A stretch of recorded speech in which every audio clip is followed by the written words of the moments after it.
आपका शुभ नाम? जुबेन अहमद खान। आप वार्ड नंबर 18 के पार्षद हैं केकड़ी से? जी, कांग्रेस से पार्षद हूँ। कांग्रेस से पार्षद हैं? जी आपको जो भी ये चुनाव हुए थे नगर पालिका के, जी।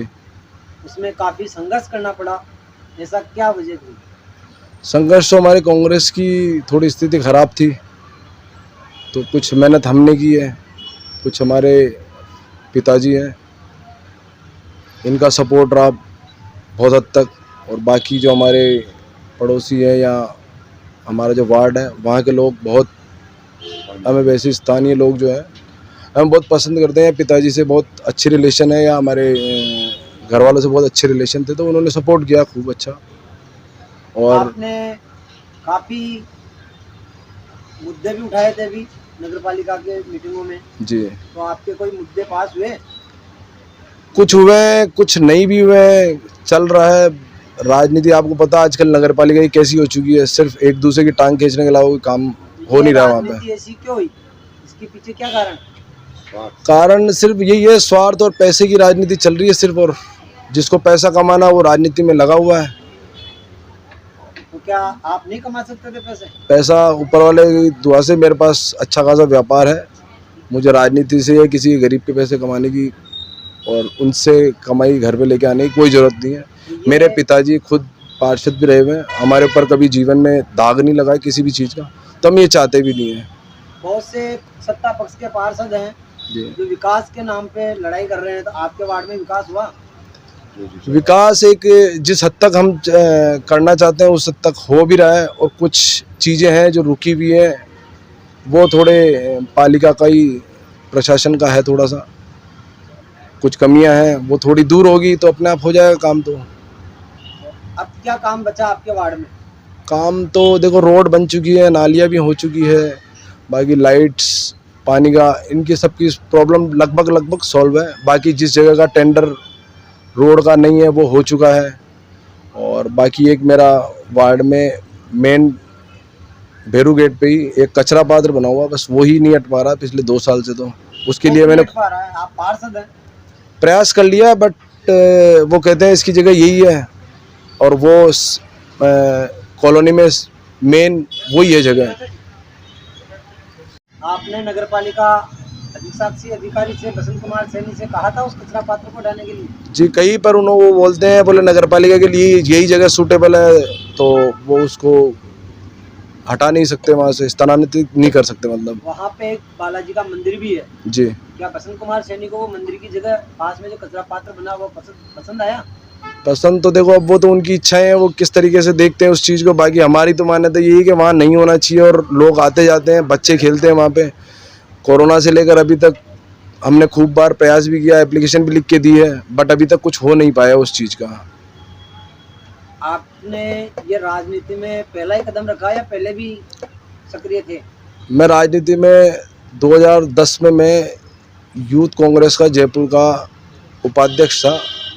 राजनीति में जयपुर में की है मैंने, जो छात्र राजनीति है, युवा राजनीति उसको बोलते हैं, वो की है। बाकी मेरे फादर वहाँ से पार्षद थे ही सही, उसी वार्ड से, तो थोड़ा उसका सपोर्ट मिला मुझे, तो इस तरीके से राजनीति हुई स्टार्ट मेरी। आपके यहाँ पे इतनी फैसिलिटी है, इतने यहाँ पे कारोबार फैला रखे हैं, आपने एक छोटा सा वार्ड पार्षद का चुनाव ही क्यों लड़ा?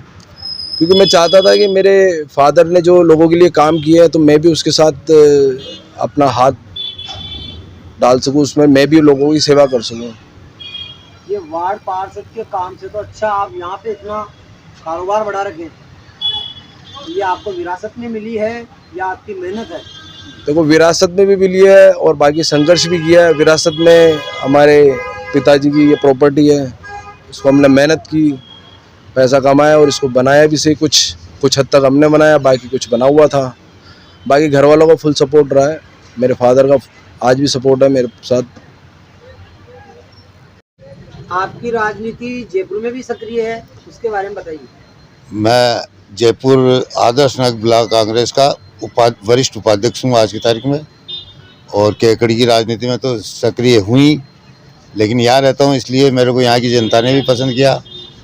और पिछले चुनाव में मैंने यहाँ से टिकट की मांग भी की थी, मेरा नाम दिल्ली तक चला, लेकिन दुर्भाग्यवश यहाँ किन्हीं कारणों से मेरे को टिकट नहीं मिला, वरना मैं यहाँ आदर्श नगर से कांग्रेस का प्रत्याशी होता और चुनाव लड़ता। आपको तो चुनाव लड़ने की आवश्यकता ही नहीं है, क्योंकि यहाँ तो आपका कारोबार इतना लंबा चौड़ा है। तो आप जयपुर में कौन से सन में यहाँ आ गए थे? ऐसा है कि विरासत में ही चीज़ें मिलती है जनता की सेवा करने की। मेरे फादर पार्षद तो नहीं थे, लेकिन जनसेवक जरूर थे। उसके पश्चात मैंने वहाँ से चुनाव लड़ा और मेरे वार्ड वालों ने बहुत अच्छे मतों से मेरे को उस टाइम जिताया। और जिस वार्ड से मैं चुनाव लड़ता हूँ और मेरे बच्चे ने चुनाव लड़ा, वहाँ अल्पसंख्यकों के आधार पे या मुसलमानों के वोटों के आधार पे मैंने कभी चुनाव नहीं लड़ा।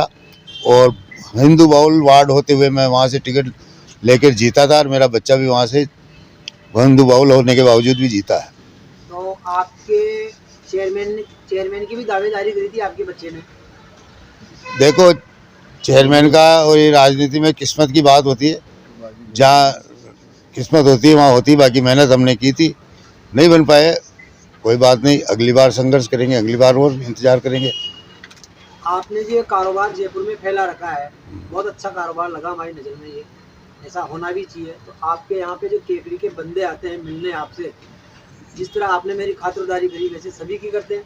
यहाँ जो मेरे पास आएगा उनकी खातिरदारी तो क्या की मैंने, तो एक छोटा सा अल्पाहार और छोटी सी मैंने तो मेरी कुटिया पे जो भी आएगा उनका स्वागत किया जाएगा। आज हम इससे काफ़ी प्रभावित हुए कि जो सेवा हम लाखों रुपए देके होटलों में करवाते हैं वो नहीं होती है। यहाँ पे एक निःशुल्क हुई। ये आपका बड़प्पन है जो आप इसको इतना बड़ा माने। मेरी तरफ से तो तुच्छ छोटी सी है जो मैंने करवा दिया आपको। आप केकड़ी की जनता में क्या संदेश देना चाहते हैं उसके बारे में? केकड़ी की जनता में तो वही राहुल जी जो हमारे कश्मीर से कन्याकुमारी तक घूम रहे हैं, वही संदेश मेरा है कि केकड़ी में भी भाईचारा रहे, मिलजुल कर रहे, मोहब्बत से रहे। नफरत की दुकान में उन्होंने, नफरत के बाजार में जो मोहब्बत की दुकान खोली है, उसका समर्थक मैं भी हूँ। क्या 2023 में वापस कांग्रेस पार्टी आएगी? बिल्कुल आएगी। हमारे गहलोत साहब की नीतियाँ जो है गरीबों के लिए, कई नीतियाँ मैं गिनाऊँ तो आपका ये इंटरव्यू लंबा हो जाएगा।